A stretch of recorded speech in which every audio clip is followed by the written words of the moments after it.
Labas, ar esi apgautas? Geri magnį ir jo neturi? Šiandien pakalbėsime apie daugybę priežasčių, dėl ko ta didžioji apgaulė mus kartais ištinka. Esu gydytoja Asta Keturkienė ir šiandien panagrinėsime kartu magnio kelią mūsų organizme nuo jo prarijimo iki įsisavinimo į ląsteles. Prieš pradedant rimtą pokalbį, aš labai prašau jūs prenumeruoti, kas dar nepadarė mano YouTube kanalą, tai yra nemokamai, paspaudus tiesiog ant lotosiuko. Ir prašau dalintis šio įrašu ir patiktukinti, jeigu manot, kad jis yra to vertas. Ir taip pat prašau pasidalinti savo nuomonę, savo patirtimi šią temą. Ir nebūtinai šią temą siūlant paskaitų temas ateičiai.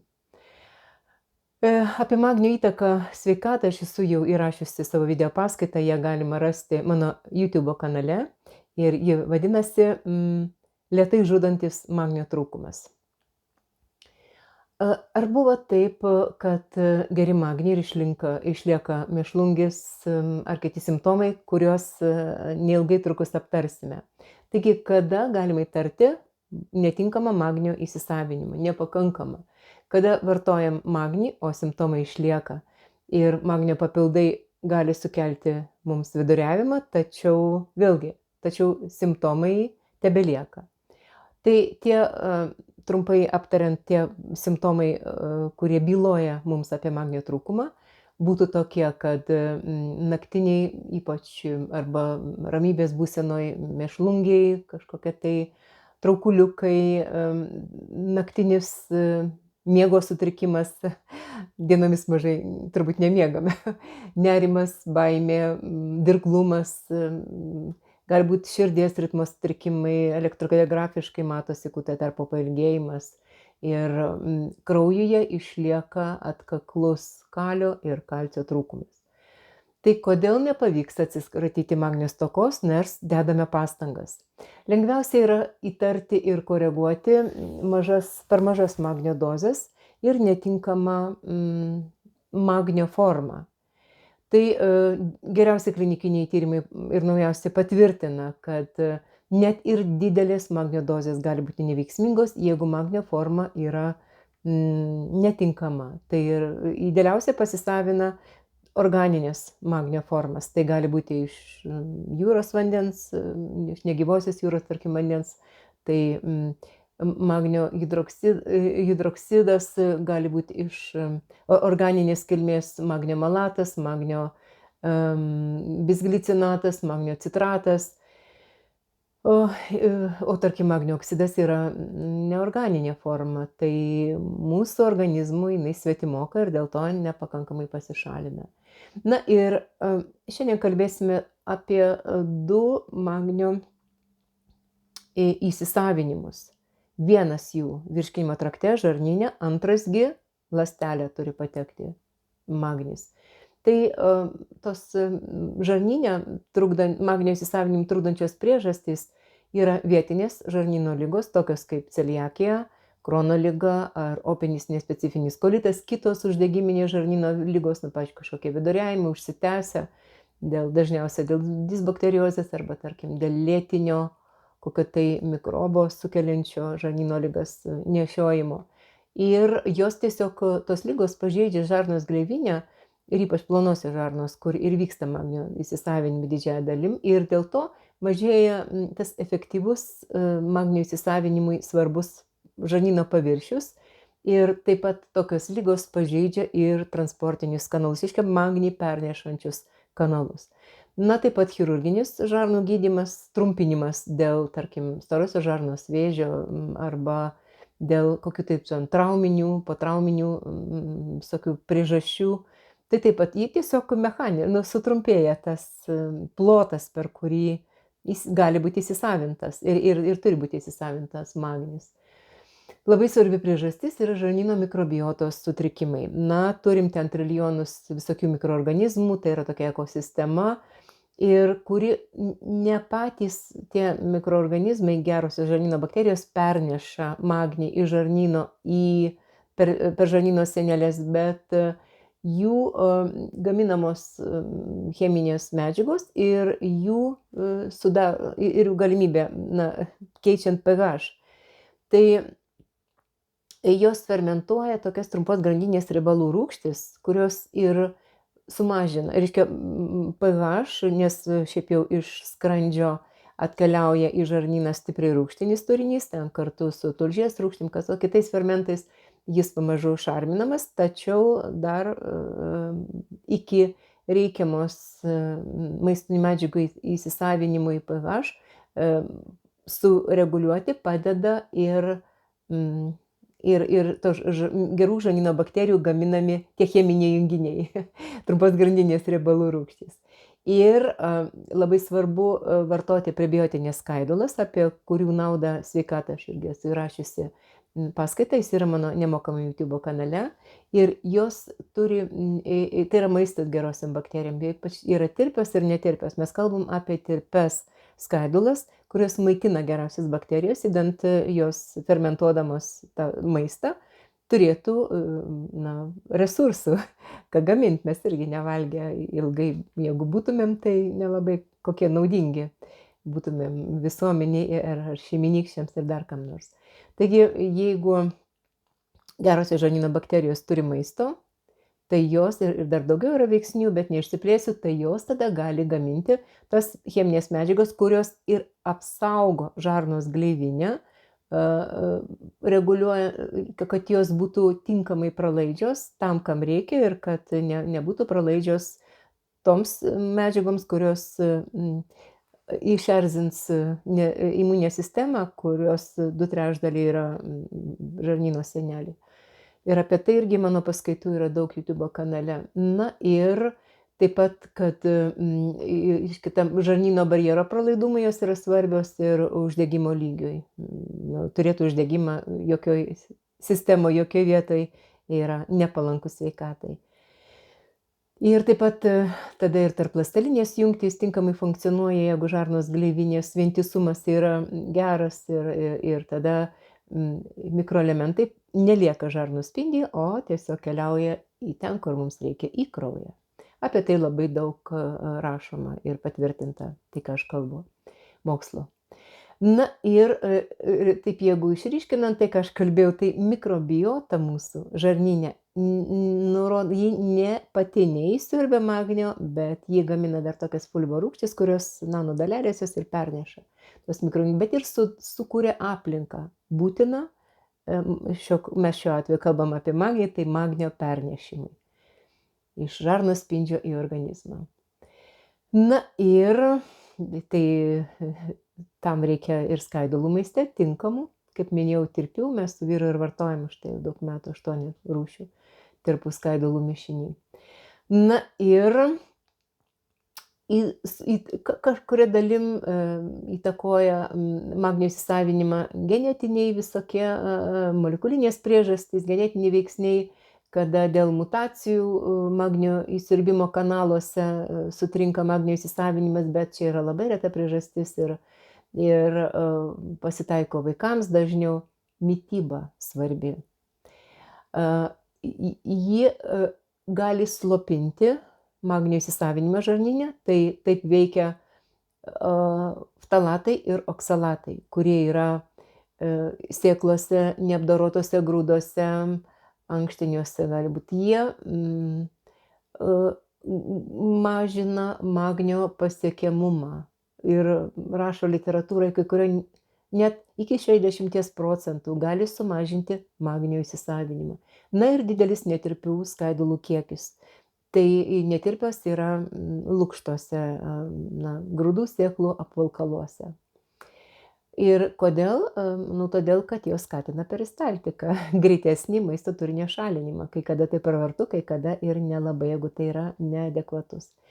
Taip pat kai kurie vaistai šlapimą varantys ar inkstų maistinių medžiagų įsiurbimą inkstuose bloginantys, tokie kaip, aš minėjau, šlapimą varantys, tai tiesiog jie paforsuoja magnio šalinimą iš kraujo serumo. Ir kaip to įsitikinti, tai tiesiog patirti magnio kiekį šlapime. Kretininą, kuris informuoja apie inkstų funkcijos, apie inkstų darbą. Na ir tie vadinami protonų siurblio inhibitoriai, tai yra nurūgštinantys skrandžio sultis, cheminiai vaistai. Taip pat antibiotikai, chemoterapiniai vaistai, kontraceptikai ir daugelis kitų, kurie ne tik kad keičia žarnyno pH, bet jie naikina, prisideda prie gerųjų žarnyno bakterijų naikinimo. Ir tuo pačiu, vėlgi neišsiplėsiu ir negrįšiu atgal ir blogina žarnų gleivinės būklę ir taip toliau. Na ir gali būti tai vadinama ta metabolinė arba medžiagų apykaitos žarnyne blokada, trukdanti magnio įsisavinimui. Vitamino D trūkumas. Jo papildai trūkstant magnio, yra toks labai geras ryšys, gražus tarp jų, draugiškas, broliškas ar koks. Ir jeigu magnio trūksta, vitamino D papildai gali būti neefektyvūs ir gali sukelti net pašalinį poveikį, tokia 2 krypčių priklausomybė. Dėl to mes su vyru seniai vartojame vitaminą D su magniu. Nors yra daug kur sakoma, kad reikia su su vitaminu K naudoti, bet esu jau apie tai kalbėjusi, kad vitamino K sintezėje bent daugybė grandžių turi dalyvauti magnis, jeigu trūksta jis nesintetinamas. Kita tokia paralelė ir kitas ryšys, tai yra magnis, paradhormonas ir kalcis. Paradhormoną gamina paraskidinės liaukos. Ir pasirodo, kad šito hormono gamyba yra būtinas magnis. Ir kad šitas mano minėtas hormonas, jis reguliuoja kalcio ir fosforo kiekį kraujyje, palaikydamas tuo nervų sistemos, kaulų, dantų, širdies normalią veiklą. Ir jis veikia kartu su vitaminu D, su kalcitoninu, skatina kalcio išsilaisvinimą iš kaulų, jo įsisavinimą žarnyne ir mažina jo kalcio išskyrimą per inkstus. Ir klinikinė taisyklė: jeigu trūksta kalcio be kažkokios ženklios priežasties, reikia tikrintis ir magnį. Beje, šitoje vietoje turiu pasakyti, kad kalcis ir magnis turėtų būti vartojami skirtingų paros laikų. Vieną iš ryto, galbūt magnį geriau vakare, nes jis labiau veikia nervų sistemą. Ir taip pat, jeigu atkaklus kalio trūkumas, tai tikėtina trūksta magnio. Ir dėl to taip yra, nes ir netgi yra, ne tik, kad neveiksminga, bet kalio stoka apskritai labai blogina širdies veiklą ir veda prie širdies ritmo sutrikimų. Mes visada ligoniniai ritmo atstatymui lašinam kalį. Visada. Na ir, nebent jau ten inkstų funkcijos nepakankamas, tai tuo atveju ne. Ir esant magnio trūkumui, kalis yra prarandamas pro inkstus, nors žmonės jį vartoja. Taigi klinikinė taisyklė: kalio mažai, jeigu jo kiek reikia atstatyti, visada reikia vartoti ir magnį. Ir taip pat cinko, fosforo didelės koncentracijos kraujo serume tarpusavį konkuruoja net ne kraujo serume, žarnyne konkuruoja dėl įsiurbimo kanalų, su magniu konkuruoja šitie 3 mikroelementai, dėl tų pačių įsiurbimo kanalų. Ir kada yra didelis streso hormonų kiekis, kortizolis, visada irgi magnio reikalai prastėja. Magnio sąsaja su insulinu, su gliukoze yra labai rimta. Magnis būtinas insulino receptorių jautrumui, antraip vystosi rezistencija insulinui.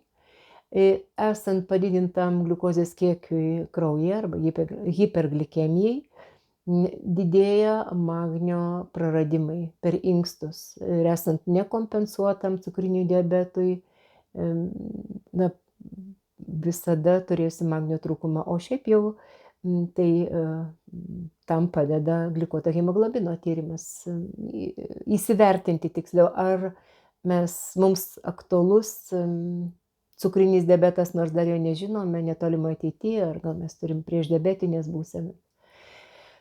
Alkoholio ir kitų kvaišalų vartojimas, intensyvus sportas arba sunkus fizinis darbas irgi veda prie magnio stokos, lygiai kaip nėštumas arba kūdikio maitinimas savo pieneliu irgi mažina magnio koncentraciją mamos organizme.